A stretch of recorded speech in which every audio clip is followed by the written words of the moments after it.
Bab 144, Sekutu yang Tidak Berharga. Diunggah oleh Baca Suara. Aku mengerti masalahmu, Gray, tapi aku tidak yakin apakah aku orang terbaik untuk membantumu dengan ini, kata kepala sekolah sambil menghela nafas.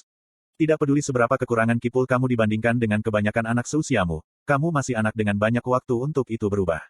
Namun, dan saya mengatakan ini sebagai pelajaran kehidupan umum, jika Anda merasa kekurangan sumber daya, gunakan apa yang Anda miliki saat paling membutuhkannya. Petik 2. Saya merenungkan solusi samarnya untuk masalah saya. Terima kasih, Kepala Sekolah Wilbeck, aku menyeringai sebelum menuju pintu. Oh, dan Gray, Kepala Sekolah memanggil dari balik mejanya. Aku berhenti, mengintip kepalaku keluar dari pintu. Iya. Bagaimana Cecilia bergaul denganmu dan Nico? Yah, aku berhenti. Selain kecelakaan kecilnya, aku akan mengatakan bahwa kita perlahan-lahan menjangkaunya. Dia belum mengatakan sepatah kata pun kepada kalian berdua, kan? Kepala Sekolah Wilbeck menghela nafas. Enggak, saya menegaskan dengan percaya diri. Tidak satu pun. Sangat baik, aku benar-benar berharap kalian berdua terus berusaha mengeluarkannya dari cangkangnya. Jika ada yang bisa melakukannya, kalian berdua. Petik 2. Saya kembali ke kantornya, Kepala Sekolah. Kenapa kamu berusaha begitu keras agar kami berteman dengan Cecilia? Saya bertanya. Bibir Kepala Sekolah melengkungkan senyum lembut ketika dia berdiri dari kursinya. Itu, anakku, adalah cerita yang kuharap dia akan memberitahumu sendiri. Yah, maksudku, dia terlihat cukup normal tetapi semua orang takut padanya karena kecelakaan yang terjadi sesekali. Aku menggaruk kepalaku. Maksudku, Nico dan aku tidak takut atau apapun, tetapi ada beberapa anak yang telah dikirim ke rumah sakit karena dia, jadi aku hanya berpikir akan lebih baik untuk mengetahui lebih banyak untuk membantunya. Berjalan mengelilingi mejanya, Kepala Sekolah Wilbeck mengacak-acak rambutku. Tugasmu bukan untuk membantunya, itu untuk menjadi temannya. Biarkan saya membantunya. Petik 2. Iya, Ibu, aku memberi hormat. Mata kepala sekolah yang menurun tajam melebar kaget pada kata-kataku. Kepala sekolah Olivia atau kepala sekolah Wilbeck bagimu, Gray. Suaranya tegas tetapi matanya mengkhianati kata-katanya. Saya tidak ingin pergi. Saya ingin tetap di kantornya dan membantunya dengan tumpukan kertas yang sepertinya tidak pernah berkurang, tetapi saya tahu dia tidak akan pernah membiarkan saya membantu, seperti catatan yang rusak, dia selalu mengatakan bahwa itu adalah pekerjaannya, bukan milikku. Sambil menyeret kakiku keluar dari kantor kecil itu, aku berjalan menyusuri lorong menuju kamarku. Saya sering membayangkan hidup saya sebagai putra kepala sekolah Wilbeck. Suaranya yang keras, namun penuh kasih memarahi saya setiap kali saya mendapat masalah. Saya akan melakukan apa yang saya bisa untuk membantunya di rumah, mencuci piring, mengambil sampah dan memotong rumput. Dan ketika dia pulang, aku akan memijat bahunya sehingga dia selalu tampak gosok karena stres. Nico mengatakan itu aneh bagi saya untuk melakukan begitu banyak untuk ibu saya, mengatakan bahwa biasanya pekerjaan seorang putri untuk merusak ibu, tetapi saya tidak setuju. Jika saya memiliki seseorang seperti kepala sekolah Wilbeck sebagai seorang ibu, saya pasti akan memanjakannya. Saya akan membantu mewarnai garis-garis putih rambut coklatnya dan begitu saya sudah cukup tua, saya akan menghasilkan banyak uang dan membeli pakaian mewah dan bahkan mobil dan rumah untuknya. Mungkin itulah perbedaan antara seseorang yang mengenal orang tua mereka seperti Nico dan orang seperti saya, yang tidak memiliki ingatan sama sekali tentang bagaimana rupa orang tuanya. Nico membenci orang tuanya dan penyebutan nama belakangnya, Sever, akan membuatnya seperti sekering. Adapun seseorang seperti saya, yang tidak memiliki nama keluarga, ada kenyamanan aneh membayangkan Gray Wilbeck, putra Olivia Wilbeck. Derakan tajam lantai-lantai di bawah kakiku membuatku keluar dari fantasiku, dan aku menghela nafas kekalahan. Aku berlutut di atas lantai kayu yang tidak selaras dan mengambilnya kembali di tempatnya. Menguji lantai dengan kakiku, aku mengangguk puas pada keheningan papan itu. Mendongak, sekelompok anak berlari melalui aula, saling mengejar. Abu-abu, saya akan menandai Anda. Seorang gadis kecil bernama Teda terkikik ketika dia meluncur ke arahku dengan tangan terentang. Oh ya, aku menjulurkan lidahku. Aku yakin kamu tidak. Teda menerima tantangan saat dia mengambil langkahnya. Begitu dia berada dalam jangkauan, dia menggesek pinggangku, berharap untuk mengambil bajuku, tapi aku dengan mudah berputar di luar jangkauan. Saya tertawa kemenangan. Kau harus berusaha lebih keras daripada. Aku bergoyang ke kanan, tepat pada waktunya untuk menghindari tangan Odo. Sisa anak-anak yang bermain dengan Teda bergabung, memutuskan bahwa mereka semua, itu, dalam permainan tek dadakan ini. Ketika anak-anak lelaki dan perempuan itu membanjiri saya dengan tangan terentang lebar untuk menutupi lebih banyak tanah, saya dengan mudah mencelupkan dan menenun di sekitar mereka. Mereka meronta-ronta pelengkap mereka mati-matian ketika mereka mencoba memanfaatkan setiap bagian dari tubuh mereka dengan harapan untuk menandai saya, tetapi itu tidak berguna. Teda dan teman-temannya menjadi cerdas dan berputar-putar di sekitarku, perlahan mendekatiku ketika mereka terkikik dengan penuh semangat. Begitu mereka sudah cukup dekat, anak-anak menjadi tidak sabar dan semuanya melompat ke arahku. Tepat ketika tangan mereka akan menyentuh saya melompat dan meraih rantai yang rusak yang digunakan untuk mendukung lampu gantung lama sebelum harus dijual. Menggunakan momentum lompatan saya berayun dari rantai, mencengkeram erat agar saya tidak terpeleset. Teda, Odo, dan teman-teman mereka saling bertengkar karena kehilangan target. Berayun dari rantai lama, saya mendarat beberapa meter jauhnya dan meletakkan tangan saya di pinggul saya, tertawa penuh kemenangan. Kalian 5 tahun terlalu muda untuk mengalahkan Gray yang perkasa. Tidak adil. Odo mengerang, menggosok kepalanya. Ya, kamu terlalu cepat. Teda setuju, mencabut dirinya dari kerumunan anak-anak. Mendiamkan. Hanya orang lemah yang mengeluh ketika menghadapi kekalahan. Saya berkata, memperdalam suara saya. Sekarang aku pergi. Kekuatan kepahlawananku dibutuhkan di tempat lain. Petik 2. Aku berlari pergi ketika anak-anak tertawa di antara mereka sendiri. Gray yang perkasa telah tiba. Saya mengumumkan, membuka pintu ke kamar saya. Ya, tutup pintunya saat kamu masuk, jawab Nico, bahkan tidak menoleh untuk menatapku ketika dia meraba-raba sesuatu di ranjangnya yang berantakan. Anak-anak lebih menyenangkan daripada kamu, aku mendecakkan lidahku. Apa yang kamu lakukan? Nico mengangkat tangan kanannya, ditutupi dengan sarung tangan hitam berbulu, dengan senyum bangga di wajahnya. Kamu sedang rajutan sekarang. Aku bertanya dengan seringai, meraih sarung tangan. Nico mengulurkan tangannya yang terbungkus sarung tangan, mencengkeram lengan bawahku. Tiba-tiba, gelombang rasa sakit memancar seperti kram otot yang intens dari genggaman Nico. Teman dan teman sekamar saya segera melepaskan wajahnya dengan tampang puas. Jangan pernah meremehkan kekuatan merajut. Apa-apaan? Tatapanku beralih di antara sarung tangannya dan lenganku yang sakit. Cukup rapi, bukan? Nico menatap dengan puas pada tangannya yang bersarung tangan. Setelah seluruh pertikaian dengan para penjahat itu, aku mencari cara untuk mempertahankan diri kalau-kalau hal seperti itu pernah terjadi lagi. Dan setelah menyusun catatan saya, dari sebuah buku yang agak menarik yang saya temukan di bahan Ki melakukan saya bisa merancang sarung tangan ini. Petik 2. Bagaimana cara kerjanya? Kenapa lenganku tiba-tiba kram saat kau memegangku? Aku bertanya, jari-jariku gatal untuk memegangi kreasi terbaru Nico. Sebenarnya sangat keren, kata Nico, menamparkan tanganku. Ada serat mikro di telapak sarung tangan yang dapat melakukan Ki sampai tingkat tertentu. Serat mikro memanjang sebagai reaksi terhadap Ki saya dan menjangkau ke otot ketika saya meraih seseorang. Ada batu konduktor kecil di bagian dalam sarung tangan yang memanfaatkan Ki yang saya pancarkan dan menyembur melalui serat mikro dan masuk ke otot musuh saya yang, dalam hal ini, adalah lengan Anda. Petik 2. Itu cukup rapi, tapi kenapa kamu tidak belajar bagaimana bertarung seperti aku? Pertama-tama, kamu tidak pernah belajar bertarung. Dan saya perlu memiliki mainan seperti ini karena tidak seperti orang lain, matanya melesat ke saya tidak memiliki refleks dari beberapa karnivora primitif.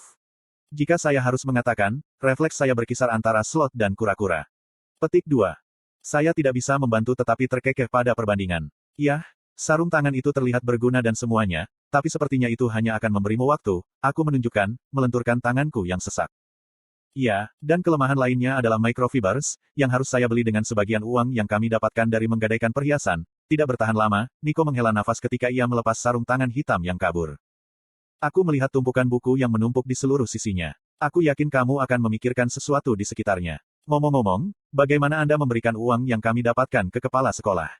Petik 2. *** Anda membaca di https://rednovelfullonline.com****. Saya memberikannya kepada seorang pria yang saya kenal. Dia memberikannya kepada kepala sekolah Wilbeck sebagai sumbangan besar sebagai imbalan atas persentase sebagai potongan. Petik 2. Aku mengerang. Lagi pula, berapa banyak uang yang benar-benar berakhir di panti asuhan? Dengan kamu membeli buku-buku dan bahan-bahanmu dan memberikan potongan pada orang yang hampir tidak kamu kenal, aku ragu bahkan setengah dari jumlah itu berhasil sampai ke kepala sekolah. Petik 2. Aku tidak punya pilihan lain. Olivia tidak akan mengambil uang dari kami. Dia baru saja mulai membombardir kita dengan pertanyaan. Petik 2. Itu kepala sekolah Wilbeck, aku mengoreksi, membenturkan kepala temanku. Selain itu, aku punya beberapa buku yang bisa kamu gunakan juga. Saksikan berikut ini. Nico berseru, menunjuk ke tumpukan kecil buku di belakangnya dengan ibu jarinya. Petik 2. Oh, aku bisa merasakan mataku menyala ketika aku meraih buku-buku. Sangat baik, tuan-tuan yang luar biasa ini akan memaafkanmu. Petik 2. Ini murah hati, Nico terkekeh, menggelengkan kepalanya. Tidak dapat memikirkan comeback yang cerdas, saya memutuskan untuk membiarkannya pergi ketika ruangan mulai bergetar. Aku mengerang. Jangan katakan padaku. Yup, ini Cecilia lagi. Dia mengalami kecelakaan lain, kata Nico. Saat gelombang bergetar tanpa ritme berlanjut, kami tetap berada di tempat tidur kami. Kali ini lebih lama dari biasanya, aku menunjukkan. Nico bangkit dan mengenakan sarung tangannya. Ayo kita periksa. Itu berbahaya. Ingat apa yang terjadi pada salah satu sukarelawan yang mencoba menahannya. Petik 2. Iya, beruang pria itu bahkan tidak bisa mendekatinya. Nico menggelengkan kepalanya dari ingatan yang menyakitkan. Aku tidak tahan harus menunggu seperti ini sampai Cecilia pingsan. Saya tidak bisa membayangkan betapa sakitnya dia. Petik 2. Aku menghela nafas dan bangkit juga ketika suatu pikiran muncul di benakku. Bibirku melengkung membentuk seringai. Kamu menyukainya, bukan? Tidak mungkin. Aku bahkan tidak kenal gadis itu. Petik 2. Saya tidak menanggapi ketika senyum saya melebar. Alis Nico berkedut. Baiklah, saya hanya berpikir dia sedikit cantik. Itu saja. Mehem. Aku mengangkat bahu, menghindari tamparan dari temanku. Potongan-potongan plester yang rusak dari langit-langit menghujani lorong saat seluruh panti asuhan bergetar. Aku melihat Teda dan Odo bersembunyi di bawah meja makan bersama dengan beberapa anak kecil dalam perjalanan menuju kamar Cecilia. Sambil membelok ke kiri di ujung lorong, Nico dan aku berhenti di depan pintu besi yang berdiri terisolasi, jauh dari semua kamar lain di rumah raksasa itu. Kepala sekolah Wilbeck sudah ada di sana bersama beberapa sukarelawan dewasa yang membantu membersihkan dan memelihara panti asuhan. Getaran semakin intensif, dan seorang sukarelawan bernama Randall, seorang pria yang baik hati dan kekar di masa jayanya yang membantu taman, bersiap untuk masuk ketika pekerja lain hendak membuka pintu. Tidak mungkin Randall bisa sampai ke Cecilia dengan intensitas wabah ini. Sambil mengambil sarung tangan Nico, aku lari ke pintu. Wah, Gray, Nico memanggil. Sebelum ada yang bereaksi, saya melewati Randall dan masuk ke kamar begitu pintu terbuka. Begitu masuk, tubuhku tergeser oleh naluri, nyaris menghindari kekuatan yang membuat Randall menabrak dinding koridor. Saya telah mendengar tentang kekhasan Cecilia tetapi langsung menentangnya membuat kisah-kisah itu terdengar seperti cerita pengantar tidur. Sambil menguatkan diri, aku berlari ke tengah ruangan besar tempat Cecilia berbaring, kejang-kejang sementara kepanikan menghantam wajahnya saat dia melihatku. Gadis misterius yang dibawa kepala sekolah Wilbeck ini merupakan ketidakberesan di antara para pengguna Ki. Sementara praktisi yang paling cakap pun, paling-paling, dapat menghasilkan sedikit energi dengan Ki-nya, Cecilia mampu mengirim deras Ki di sekelilingnya, itulah seberapa luas kolam Ki-nya. Namun, dia tidak dapat mengendalikannya, dan dari apa yang dikatakan kepala sekolah kepada saya, ledakan Ki terjadi pada sedikit provokasi emosinya. Sementara banyak pengguna Ki akan melihat kekuatan ini sebagai hadiah, untuk seorang gadis remaja seperti dia, saya hanya bisa melihatnya sebagai kutukan. Hanya karena insting, aku bisa dengan sembrono menghindari ledakan Ki yang menimpaku. Satu pukulan dan aku akan pingsan setidaknya. Keringat dingin menggulung wajahku ketika aku memainkan tek dengan kekuatan yang nyaris tak terlihat yang memiliki kekuatan untuk mematahkan tulangku seperti ranting. Aku merasakan angin sepoi-sepoi, membuatku langsung berguling ke kiri. Gedebuk keras bergema di dinding di belakangku saat aku menghindari semburan Ki lainnya. Aku mengulurkan tanganku yang terbungkus sarung tangan, berharap aku akan bisa meraihnya, ketika naluriku menendang sekali lagi dan aku melompat dengan kikuk ke kanan. Gedebuk lainnya bergema di belakangku ketika gelombang Ki Cecilia yang tersesat menghantam dinding. Kamu tidak bisa, kata Cecilia dengan gigi terkatup. Kamu akan terluka. Tempat tidurnya, tempat dia berbaring, telah dihancurkan, saat bantal diisi dan busa kasur berserakan di lantai. Aku mulai merangkak ke arahnya, segera berguling ketika aku merasakan ledakan Ki lainnya datang. Namun, kali ini, ujung ledakan berhasil melewati lengan kanan saya. Aku menjerit tertahan saat aku memaksa diriku untuk merangkak lebih cepat, mengabaikan lenganku yang berdenyut. Dengan putus asa mengulurkan tangan kiri saya menghendaki Ki kecil apa yang bisa saya kumpulkan ke dalam sarung tangan yang telah dibuat Nico dan berdoa agar ide saya akan berhasil. Saya bisa meletakkan telapak tangan saya tepat di atas perut Cecilia, di mana pusat Ki-nya berada. Mengerahkan semua Ki saya merasakan sarung tangan Nico berdenyut. Cecilia terkesiap kesakitan, matanya yang berbentuk almond tumbuh lebar sesaat sebelum menutup saat dia jatuh pingsan. Kunci rambut pirang Cecilia jatuh di wajahnya ketika pipinya yang memerah mulai mengering ke warna krem aslinya. Aku mencoba berdiri, tetapi tubuhku menolak untuk mendengarkan karena terlalu banyak berlatih Ki. Alangkah menyedihkan, pikirku, sebelum bergabung dengan Cecilia dalam tidurnya. Point of view Arthur Leywn. Pak, tolong bangun. Sebuah suara asing membuatku terbangun, menyeretku keluar dari ingatan yang tidak diinginkan yang selama ini aku impikan. Saat penglihatanku terfokus, aku nyaris tidak bisa melihat bentuk seorang wanita, wajahnya yang dibayangi oleh sinar matahari langsung menempel ke wajahnya. Pak, aku memohon Anda, tolong, kami ingin kamu mandi dan bersiap untuk pidato Komandan Virion. Petik 2. Pelayan perempuan itu mengayunkan tanganku dengan lembut ketika aku berbalik darinya, masih setengah tertidur. Minggir, saya akan membangunkannya, sebuah suara yang dikenalnya mendengus ketika sebuah suara keras bergema dari arahnya. Aku segera bangkit berdiri, menangkap proyektil kilat di tanganku. Byron, tidak senang melihatmu lagi, kataku tajam, masih dalam suasana hati yang buruk dari pertengkaranku dengan Tessia kemarin.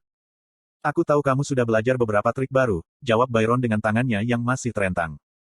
Sudah lebih dari 2 tahun sejak saya terakhir melihat tombak pirang. Dia tidak banyak berubah, kecuali dia memotong rambutnya pendek dan cemberut di wajahnya bahkan lebih keras. Apakah kamu tidak tahu itu tidak terhormat untuk menyerang seseorang di belakang mereka? Tanyaku, melompat dari tempat tidur. Iya, kita sedang dalam masa perang. Dia mengangkat bahu sebelum berbalik dan menuju pintu. Sekarang, ganti baju. Tombak lainnya sudah berada di gerbang teleportasi. Petik 2. Aku memperhatikan ketika Byron, yang saudaranya telah kubunuh, berjalan keluar dari kamarku. Dia dan aku akan selalu memiliki perbedaan, tetapi aku mendapatkan apa yang dia maksud ketika dia mengatakan bahwa kita berada di masa perang, kita berdua adalah sekutu yang tak ternilai. Si pelayan wanita dengan takut-takut mendekati saya. Tuan, tolong. Aku benci terus mengomel tapi. Tidak apa-apa, Rosa. Saya baru saja mendapat persetujuan langsung dari Komandan Virion untuk mempercepat prosesnya. Pelayan perempuan lain yang jauh lebih besar menyela ketika dia menginjak, menarik gerobak besar yang ditutupi selembar kertas. Pelayan perempuan bernama Rosa mengalihkan pandangan antara rekan kerjanya dan aku. Apa kamu yakin, Milda? Saya tidak berpikir kita harus melakukan apapun untuk menyinggung. Milda mengacungkan jarinya yang gemuk untuk membungkam rekannya. Dia kemudian menoleh padaku dengan tatapan tegas saat dia menggulung lengan bajunya. Sekarang, Tuan, jika Anda tidak berminat atau tidak mampu mencuci diri, saya akan lebih senang untuk mandi bersama Anda dan mencuci Anda. Petik 2. Secara tidak sengaja saya mundur selangkah dengan ketakutan. Tidak, saya sangat berminat untuk mencuci diri. Petik 2. Sangat bagus, katanya. Setelah kamu mencuci, tolong berpakaian dalam set baju besi ini. Lord Aldir siap untuk pidato hari ini. Milda secara dramatis melepas lembaran yang menutupi gerobak yang telah dibawanya, memperlihatkan manekin yang mengenakan pakaian pelindung yang akan segera kukenakan.